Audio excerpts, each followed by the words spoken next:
Hey everybody, welcome to my channel. I'm Dr. Perkins, a board certified OBGYN and educator. And today we're talking about how do you explain endometriosis pain to a guy?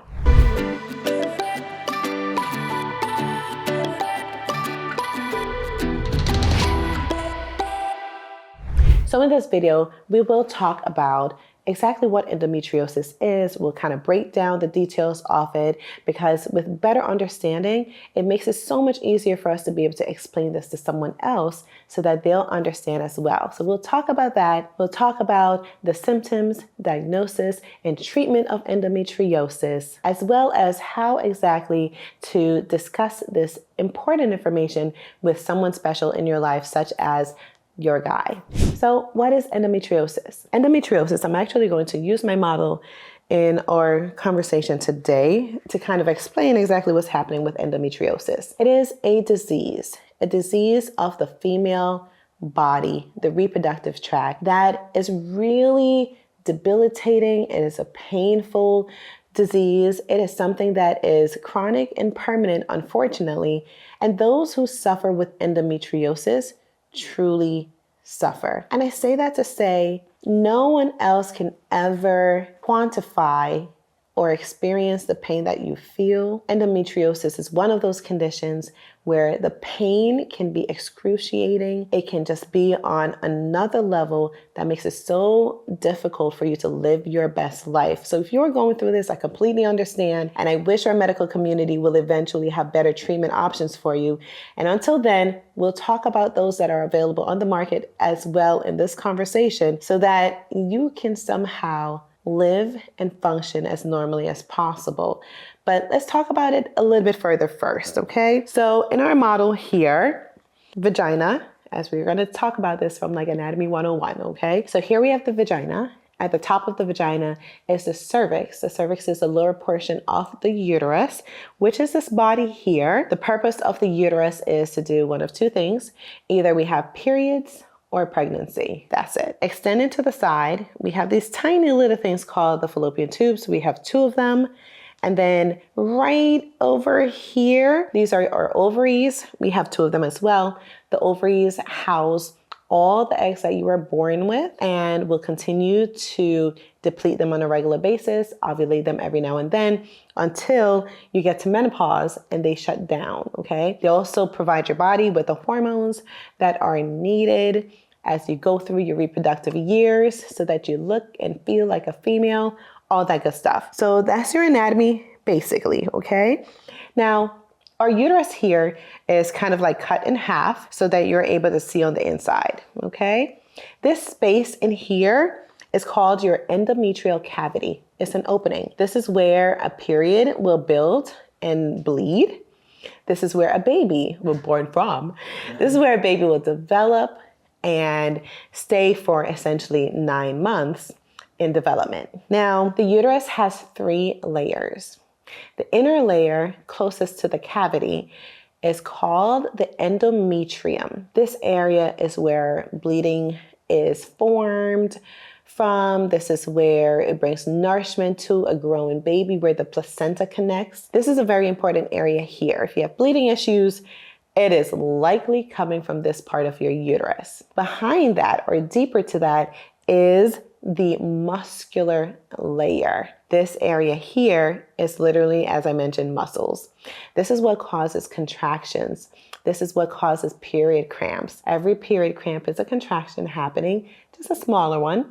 And so when it squeezes together like every other muscle, it gets tighter, and tightness in the pelvis or in the uterus causes pain. That's the muscular layer. And then there is like the outer layer, which is almost like the skin that covers the entire uterus. That is called the serosa. That layer is very important just for protective reasons. Now, in endometriosis, this inner lining of your uterus, the one that causes bleeding, the one that responds to our hormones internally, this type of tissue is also located outside of the uterus. So instead of it just being right here as it should, it can now be on top of your uterus, on your ovaries, in your fallopian tubes, in the pelvic space surrounding all these structures.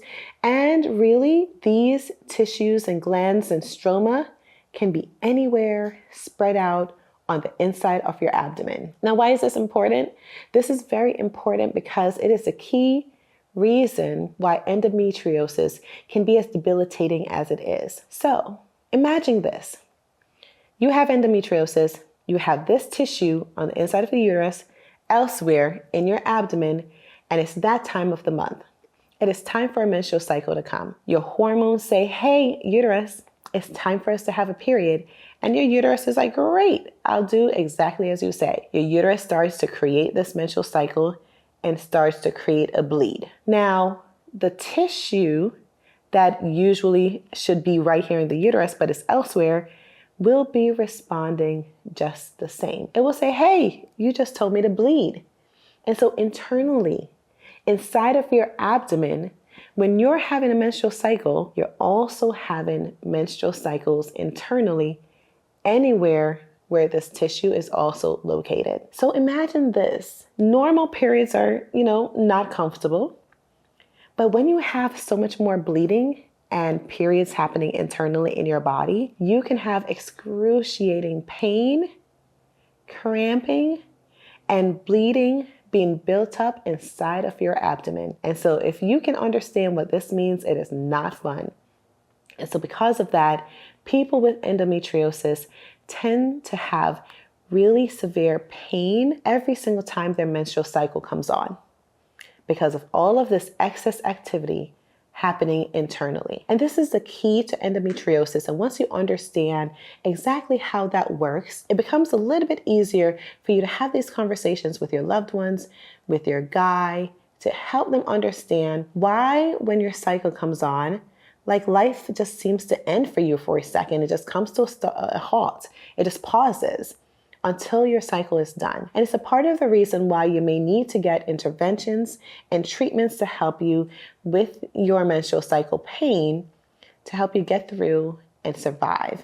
So how do we diagnose endometriosis? Well, because the problem is on the inside of your abdomen, the way that we diagnose is by literally going inside of your abdomen to take a look. There are no imaging testing that can actually give us an idea of whether or not there is endometriosis on the inside, because where those tissues are located on the inside can be very, very small. So think of like the tip of a pen, like a pinpoint, small.